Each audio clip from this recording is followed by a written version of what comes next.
Hello students, आज हम लोग प्रॉब्लम देखेंगे, problem based upon electric charges and field. मेरे चैनल को लाइक, सब्सक्राइब, शेयर कीजिए और इसके बाद अगर इस न्यूमेरिकल क्वेश्चन के अंदर कोई डाउट रह जाता है तो नीचे कमेंट बॉक्स में कमेंट लिख करके अपने डाउट को आप पूछ सकते हैं। जैसे कि इस क्वेश्चन में दिया हुआ है कि two similarly equally charged metal capital A and capital B repel each other with a force of 2 into 10 to power minus 5 Newton.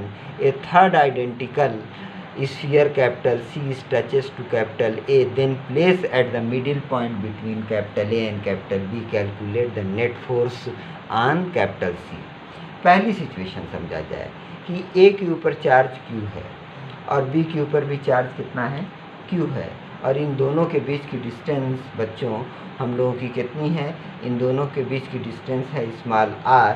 तो इनके बीच electrostatic force F is equal to 1/4 pi epsilon naught Q1 Q2 upon r square. लेकिन ये जो electrostatic force है ये दिया हुआ है 2 × 10⁻⁵ newton, that is equal to 1/4 pi epsilon not Q upon r square. अब C वाले स्फीयर के ऊपर तो किसी तरह का चार्ज है नहीं, और A वाले स्फीयर के ऊपर कितना चार्ज है बच्चों, A वाले स्फीयर के ऊपर चार्ज है Q। तो जब दोनों एक दूसरे को टच कर दिया जाएगा तो there is a law of क्या, कंजर्वेशन ऑफ चार्ज। तो टोटल चार्ज हो जाएगा 0 + Q is equal to Q। और जब इनको अलग अलग किया जाएगा, A को C से अलग किया जाएगा तो A के ऊपर भी चार्ज Q/2 चलाएगा और C के ऊपर भी चार्ज Q/2 चलाएगा। अब इस C वाले स्फीयर को उठा करके A और C के बीच में A और B के बीच में रख दिया जाता है, जिसकी वजह से A से लेकर के C तक की डिस्टेंस r/2 हो जाती है और B से लेकर के C तक की डिस्टेंस r/2 हो जाती है। A के ऊपर चार्ज Q/2 है और B के ऊपर चार्ज C के ऊपर चार्ज Q/2 है और B के ऊपर चार्ज आपका Q है। ये देखिए B के ऊपर चार्ज आपका पॉजिटिव है और C के ऊपर भी चार्ज पॉजिटिव है, और पॉजिटिव चार्ज एक दूसरे को रिपेल करेंगे तो FB एक फोर्स काम करेगा C वाले चार्ज पर B वाले चार्ज की वजह से। तो now force on charge C due to charge B, FB is equal to K Q1 Q2 upon r square. Q1 की जगह Q, Q2 की जगह Q/2 और R की जगह r/2 का होल स्क्वायर लिख देंगे। फिर यहाँ ध्यान दिया जाए C के ऊपर चार्ज Q/2 है और A के ऊपर भी चार्ज Q/2 है, दोनों के ऊपर चार्ज पॉजिटिव है और पॉजिटिव चार्ज एक दूसरे को रिपेल करते हैं। तो फोर्स ऑफ रिपल्शन की डायरेक्शन इधर की तरफ होगी, राइट हैंड साइड की तरफ, यानी FA और FB के बीच का एंगल 180 डिग्री होगा। FA की वैल्यू भी हम लोग कूलम्ब्स लॉ से कैलकुलेट करेंगे। FA is equal to K Q1 Q2 upon r square. Q1 की जगह Q/2, Q2 की जगह Q/2 और R की जगह r/2 का whole square.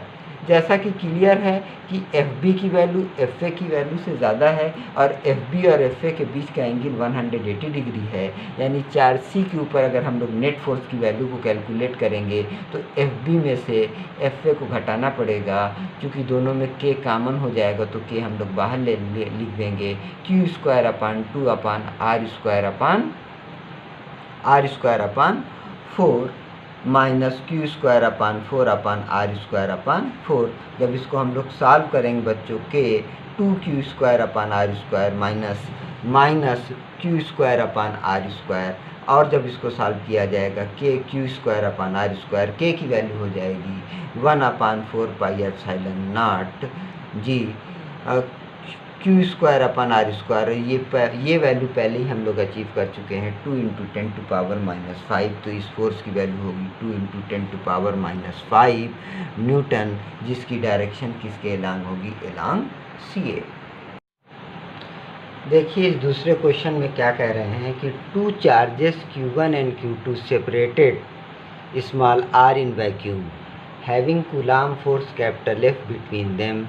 When the system is placed in a medium of dielectric constant K, then to maintain the same Coulomb force, the distance has to be changed r' so that r' is equal to r/√में K। दो charge है पहला charge Q1 है, दूसरा charge अगर Q2 है, और ये दोनों चार्ज एक ऐसे मीडियम में रखे हुए हैं जिस मीडियम का डाई इलेक्ट्रिक कांस्टेंट K है। तो अगर हम लोग कूलॉम्स लॉ लगाएंगे तो F is equal to 1/4πε0 K Q1 Q2 upon R square होता है। अब फर्स्ट पार्ट में ये कह रहे हैं कि ये दोनों चार्ज एयर के अंदर, वैक्यूम के अंदर रखे हुए हैं। तो आपको मालूम है कि वैक्यूम के लिए डाई इलेक्ट्रिक कांस्टेंट, जिसको हम लोग कैपिटल के कहते हैं, उसकी वैल्यू 1 होती है। तो F is equal to 1/4πε0 Q1 Q2 upon R square. इसको कौन सा इक्वेशन मान सकते हैं? Equation number 1। अब क्या किया गया, दोनों चार्जेस के बीच की डिस्टेंस को हमने R डैश कर दिया। चार्जेस के मैग्नीट्यूड के साथ कोई चेंज नहीं हुआ और इसके चारों तरफ का मीडियम आपका K रहा। तो हमको R डैश और R के बीच एक रिलेशन इस्टेब्लिश करनी है। तो अगर हम लोग रिलेशन इस्टेब्लिश करेंगे तो now the charges are placed in a medium of a dielectric constant capital K, but force between them is same, that is F। तो F is equal to 1/4πε0 K Q1 Q2 upon R dash का square. इसको equation number 2 मान लेते हैं, क्योंकि equation 1 और equation 2 के left hand side आपस में आइडेंटिकल हैं, लिहाजा इनके राइट हैंड साइड भी आपस में बराबर होंगे। तो इनके दोनों राइट हैंड साइड को हमने इक्वल कर दिया। जब ये दोनों राइट हैंड साइड आपस में बराबर हो गए, जब मैंने इसको रख करके सॉल्व किया, 1/R square is equal to 1/K R dash का स्क्वायर, स्क्वायर रूट लिया, रूट में K into R dash is equal to R। तो R dash is equal to R/√2। देखिए बच्चों, अब अगला क्वेश्चन आपके सामने है कि ए particle of mass small m and charge small q is released in a uniform electric field of intensity capital E, calculate the kinetic energy it's attain after moving a distance small x। जैसे एक uniform electric field है और इस uniform electric field में मान लीजिए एक positive charge रख दिया जाता है। तो इस पॉजिटिव चार्ज के ऊपर एक फोर्स काम करता है और उस फोर्स की डायरेक्शन इलेक्ट्रिक फील्ड की डायरेक्शन में होती है। अगर कोई निगेटिव चार्ज रख दिया जाता है तो उसके ऊपर भी एक फोर्स काम करता है, वो उस फोर्स की डायरेक्शन इलेक्ट्रिक फील्ड की डायरेक्शन के अपोजिट डायरेक्शन में होती है। तो जाहिर सी बात है कि इस पॉजिटिव चार्ज के ऊपर एक फोर्स काम करेगा। तो force on the positive charge is equal to E into Q. और न्यूटन के हिसाब से, न्यूटन लॉ के हिसाब से जानते हैं कि force is equal to mass into acceleration. तो फोर्स की जगह mass into acceleration is equal to E into Q निकाल सकते हैं। यहाँ से एक्सीलरेशन की वैल्यू कैलकुलेट कर ली जाएगी जो उस पार्टिकल के अंदर पैदा होगी, वो acceleration A is equal to EQ/m होगा। इसको इक्वेशन नंबर हम लोग 1 सपोज करेंगे। फिर हम लोग जानते हैं कि 3 इक्वेशन ऑफ मोशन होता है, जिसमें थर्ड इक्वेशन ऑफ मोशन होता है v² is equal to u² plus 2as। चूँकि पार्टिकल रेस्ट से चलना चालू कर रहा है इसलिए इसकी इनिशियल वेलोसिटी 0 है, तो u की जगह 0 रख देंगे। तो v² इज इक्वल टू 0 का स्क्वायर प्लस 2as, यानी v² is equal to 2as। और a की वैल्यू इक्वेशन 1 के अंदर हम लोग अचीव कर चुके हैं।